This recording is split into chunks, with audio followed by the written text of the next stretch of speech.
Hello everyone, welcome back, and today I'm doing a quick video that's probably going to end up being a series, and it's for my graduation party.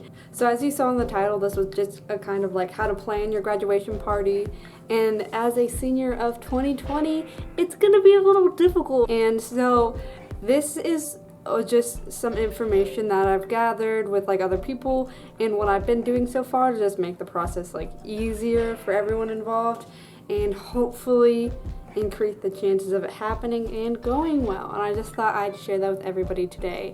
So I'm just gonna go through like 3 simple steps, like in order of what you probably want to do, get done, what you need to get, and just to have the perfect party customized to your own liking.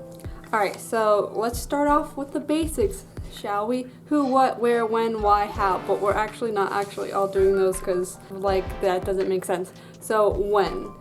Because everyone is in self-quarantine and all big events are canceled, it's kind of hard to figure out when. So for example, my party is currently planned for July 11th, which is like a couple months away at this point, in hopes that things get better by then, because my rescheduled graduation, because we are lucky enough to get that, it's for July 10th, so it would just be the next day. So something that I would recommend, don't kick the camera. Something that I would recommend is just planning from mid-July to the time you go to school. That'll give you enough time to get invitations out, and if things end up not getting better, or like you don't feel safe enough having that big of a group by the time your party is supposed to come, you can like slightly change it or maybe plan something virtual. Just making sure you're giving yourself plenty of time and backups. And then of course the where reconciles with the when, because the 3 main places that I've seen grad parties take place are at people's actual houses if they have like a big enough one for the group they're having, or they're just having a small party, or an inside and outside venue. Where I'm having my party is at a park with just like a pavilion, and so whenever we had to rent that, we had to figure out like how many people are allowed to be there, how long we get the space. It's pretty much all day, which is really nice. Most parks are. And any limitations, and I'll get more into that later, but like for the park I'm going to be at specifically, I'm not allowed to have glass, for example. Figuring out the where is you're going to be your next step after setting the date, so you can reserve that and tell everyone to mark the calendars.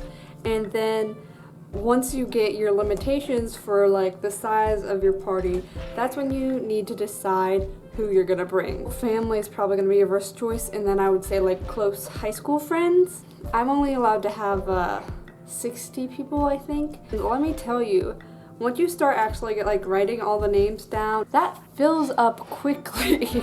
Like I got to 70 in no time, and I was like, what we gonna do?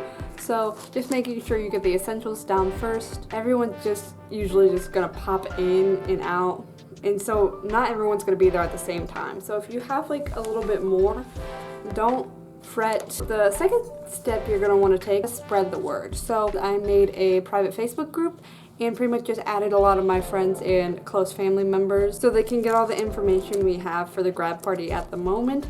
And plus, if I need to update anything, that is also available for them. The great thing about that is if you want to have like a gift list for like stuff for your dorm, or just if you want to put the word out like, hey, you can bring something but it doesn't really like matter, you'd want to like put that on the Facebook thing. And 2, map and directions. So it's gonna take like a lot of ink to like print maps for all of your invitations, so making sure you have a map and like written out directions on how to get to your venue. If it's in a park and it's in like kind of hidden away, you want to write down where they need to go to get to your party. And like I mentioned, physical invitations. So it's weird, not everyone has Facebook. Oh my gosh. Mark Zuckerberg has really been zucking hard this year, it seems like. making sure you have physical invitations. I got mine off of Shutterfly because I could just fill in the information and print. So that was really convenient. It was a little pricey though, but I would recommend for all of your invitations, of course, get people's addresses whenever you get the chance to. Have a picture of yourself and writing out directions, and of course the where, the when, just little things like the limitations, like you can't bring any pets, or if you don't want to provide sunscreen, like make sure you provide sunscreen, or like bring your own alcohol. Again, like I said, I'm not allowed to have glass at my venue, so making sure that's written out so people know. Just have it all in your invitation. So last thing on your physical invitation, an RSVP, because once you start figuring out who's actually gonna be there, awesome. And so now the party's planned, the word is out, it's on to the final and biggest step, which is preparation. So this is where you want to really whip out that pen, that paper, and get your creative cells a-flowing.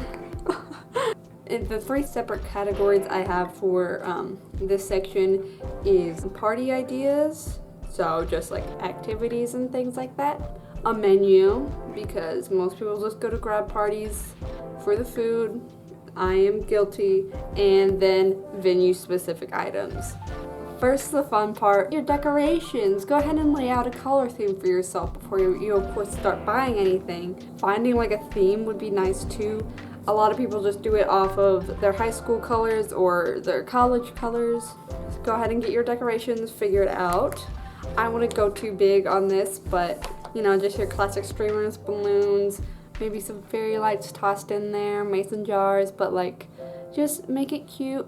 Write your ideas down now, because decorations are the first thing everyone thinks of, because you want your party to look cute, right? But then it's gonna be the last thing you do because it matters the least. So, and then second, the menu. This is the most detailed part, but you're gonna have to trust me. So, me and my cousin actually went through all of this, and we wrote out like drinks, entrees, desserts, and like snacks. So something I would recommend is having like a main course that people are able to customize. So if people have allergies or they're like vegetarian, they can adjust to their own needs. So what I probably plan on doing is like having a nacho bar, and there's also, you can do like a taco bar or just like barbecue or sandwiches. I had to go through each section, write down the ingredients, and then you're also going to want to write down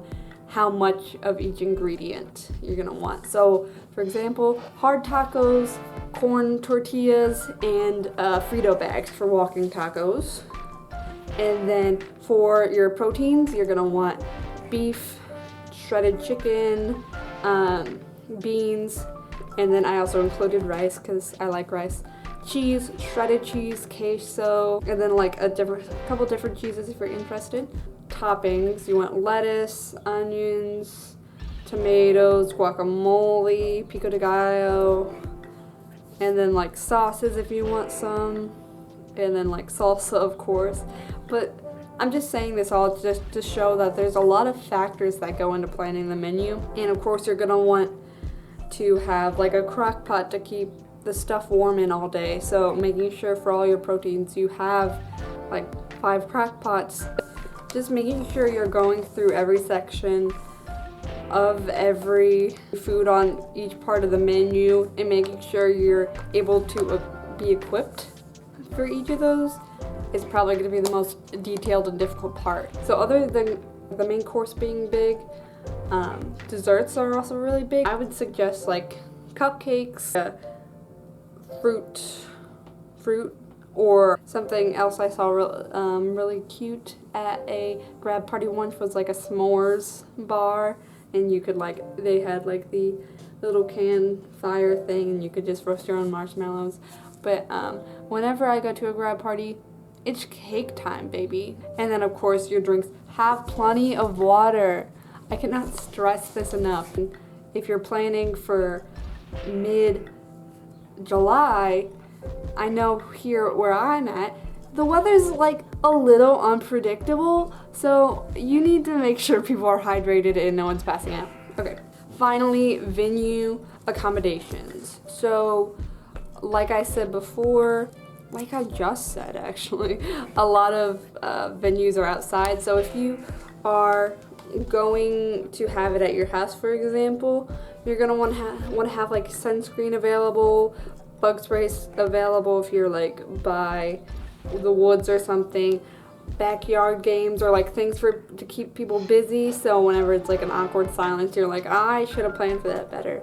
Again, for your decorations and food, you don't want to break any of the rules. So like, no, I can't have any glass. So a lot of my decorations ideas can't happen. But that's okay, because I know about it and we are planning for this ahead of time. If you're having like an inside venue and like you just cleaned up your house to have like this big party, make sure you don't fill it to the point where everyone's like really stuck like sardines, because you know, even if your party's still happening in July and COVID is like more out of the way, make sure to leave plenty of space for like the rush of people who may be coming. And final thing is just like a timeline you probably want to set for yourself. So most venues you can get them for the entire day, especially if you call ahead of time, having like an 8-hour day, because you don't want to like if you're like the star of the party, you don't want to be like overwhelming yourself with like social interaction all day.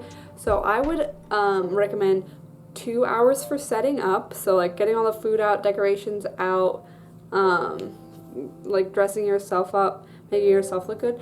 4 or 5 hours for the actual party. Again, this will leave a lot of room for people to just stop in, and also you can just eat whenever you want. And then 1 hour for cleanup. I would say that's a general timeline. Just a few more tips that I would like to put out there is make sure on your supplies list, after like writing out your menu, and you want to like of course have utensils, napkins and all that stuff, writing down the things and really thinking about the stuff you wouldn't typically think of. So for example, baby wipes and maybe tablecloths, a phone charger. You don't want your phone to die if you're playing some sick beats from the playlist you made in 2013. You know, just stuff like that. Also trash cans, again, for cleanup, shove it all away. You want to make sure people have a place to put all their trash, and ice. Those are just some basic ones off the top of my head, but make sure you write down all the supplies you can go shopping for like a week in advance, so you aren't rushing day of. Yeah, that's all I really have for today's video. Thank you so much for watching, and as I said before, this is probably going to be a 3 or 4 part series. This is just like the general planning process and some tips and tricks for actually getting your party together. I also plan on doing a DIY for some decorations for the actual party, and then a get ready with me / day of vlog, and then finally a like reflection to see how the party went and then if there's anything I would change. And so this is a process we're all going through together because I'm really excited and I miss people, and I really hope this ends up happening, and I really hope yours works out too. So if there's anything that really inspired you in this video or something that I may have missed, go ahead and leave it in the comments below, and make sure to like, subscribe, and have a nice day.